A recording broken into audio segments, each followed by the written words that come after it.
The porcelain in your home is more than likely a replica. In fact, 99% of porcelain exported from China are not the original authentic pieces. Majority are reproductions, and what we call fakes are actually when the seller tries to sell you a replica as though it were original.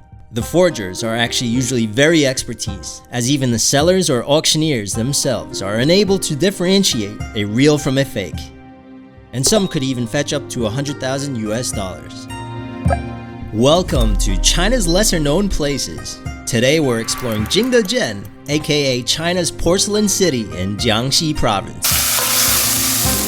Locals here enjoy their food spicy, with almost all food garnished in spices. Hot stuff for those in the mood for spicy food. With an area over 2,000 square miles, Jingdezhen homes mountains of over 5,000 feet in elevation. Near Jingdezhen is a remote mountainous village known as Yaoli, a place that once flourished in ceramics and crafting. Locals of the surrounding region maintain the old ways of living and pass down traditions of making ceramics. This entire region is rich in natural resources, with the Chang River flowing from the north to the south, and it has been instrumental for successful development in Jingdezhen. In fact, the process of porcelain making begins with mining muddy kaolin clays and white porcelain rocks, then combining them. This is called baidunzi, very solid bricks, but they're very fragile. This is where Jingdezhen got its start in porcelain, and so thus porcelain became the crux of the entire region over a millennium. Do we get to keep this afterwards? I'll give it to your cat. Jingdezhen, formerly known as Changnangzhen, got its name during the Jingde period at the start of the first millennium. The porcelain industry began to grow tremendously during the Yuan dynasty when kilns began being constructed for government staffs. Over time, master techniques were eventually passed down to the public during the Ming and Qing dynasty, at which time porcelain became a widely exported item. European countries began establishing companies to hasten trade for these wares, and as a result, the industry brought China great wealth. In due time, though, Western countries became less dependent on Chinese exports and began imitating their own wares. From the 20th century on, countries began mass-producing porcelain artworks and their replicas from factories fired in high-efficiency gas and electric kilns. This goes to show how the original porcelain artworks using ancient techniques have grown to become a rarity, even further enhancing their value. Can you imagine this is made of porcelain? Yeah, it's unbelievable. Nice I mean, flower. Nowadays, there's porcelain in everything, right? In today's environment, you can see it in your bathroom, you can see it in your kitchen, in your living room. And it's not just, wares. It is also, floor tiles. It's, appliances. I mean, there's just so many uses for it. So now it's just an extremely saturated market.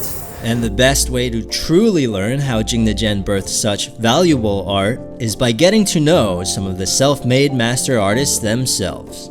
3908一个，这个瓷板呢，3万块钱左右，不管多少，就按大小的。 In our time exploring Jingdezhen, we found that the craftsmen must have a deep emotional connection to their work. 景德镇的工匠啊，只要他热爱自己的工作，爱岗敬业，气势好，有成就，那是有全身投入的。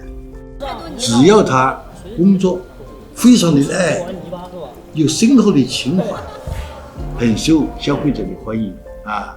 When it comes to high-end ceramics, every bit of detail counts. Alright, so right now we're in the imperial kiln, and what this man is doing right here is taking a slab of clay and shaping it. It takes a lot more precision and skill than you might think. It will take usually a person 5 years at least to actually master this skill. Here at the Imperial Kiln, the craftsmen stick to traditional manual methods. Yeah, these guys are the masters. Molding, trimming, painting, and glazing are just a few of the more than dozen steps for making a single finished piece. Okay, so at this step in glazing, what she's trying to do is turn that into this, which basically gives it that shiny texture and that extra layer of smoothness and whiteness. And color will change as well. And yes, after it's baked, the black will turn to a bluish color. Baking, not just from modern kilns, but particularly from using the old traditional baking methods, has been the final step that has made all the difference in quality for Jingdezhen's unique fine ceramics. So this kiln here was constructed in 1915. These can actually still imitate how the pottery was made back in the ancient days. The pottery here is baked at 1300 degrees, if you can imagine what that feels like. And it's placed here for 3 days. Despite the great lengths required to make a single piece of Jingdezhen artwork, finding a buyer still presented to be a major task in itself. 最大的困难是这样的，我觉得对我们的消费者要有欣赏能力，要产生爱好。这个作品好在哪里？为什么值得收藏、值得买？他不懂、看不懂，他不感兴趣，他就不买了。所以我们国家现在对中小学生要提倡美育教育。 And even more difficult was getting their original works sold and appreciated against an industry full of forgers. 有人假如市面上对我的作品有复制的或者仿我的，证明我的作品有市场，大家喜欢，通过仿我的或者是多赚钱、多卖钱，但是目的是这个很简单。 The industry has gotten so complex that fully crafted masterpieces aren't the only thing getting replicated and faked either. Shards are actually a highly sought item and somewhat valuable to people because it helps them compare the porcelain from ancient times to the one of modern times. Oftentimes sellers would even imitate things like this at a high value just because of that reason. So how exactly can we tell authentic handmade ceramics from their factory-made replicas? Okay, so when it comes to factory and handmade, there are some slight discrepancies. So for instance, if you look closely on this one, you can see that there's almost a bit of pixelation while this one has strokes. Second, if you look at the bottoms here, the bottom on this one is rounded and the bottom on this one is a lot sharper. You can feel it with your hand. For this one, you can tell that it was made by a knife. Pinch here, you can tell the difference between the thickness. The handmade one will have a thinner finish.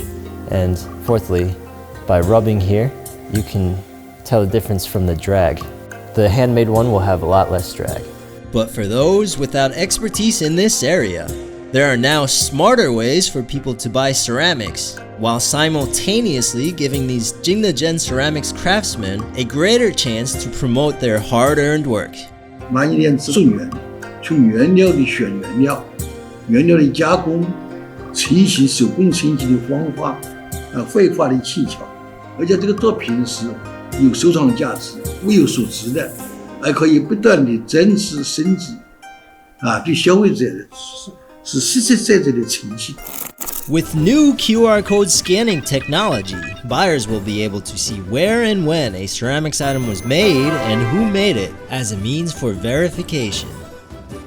In these past few minutes, we only managed to cover just a small portion of Jingdezhen.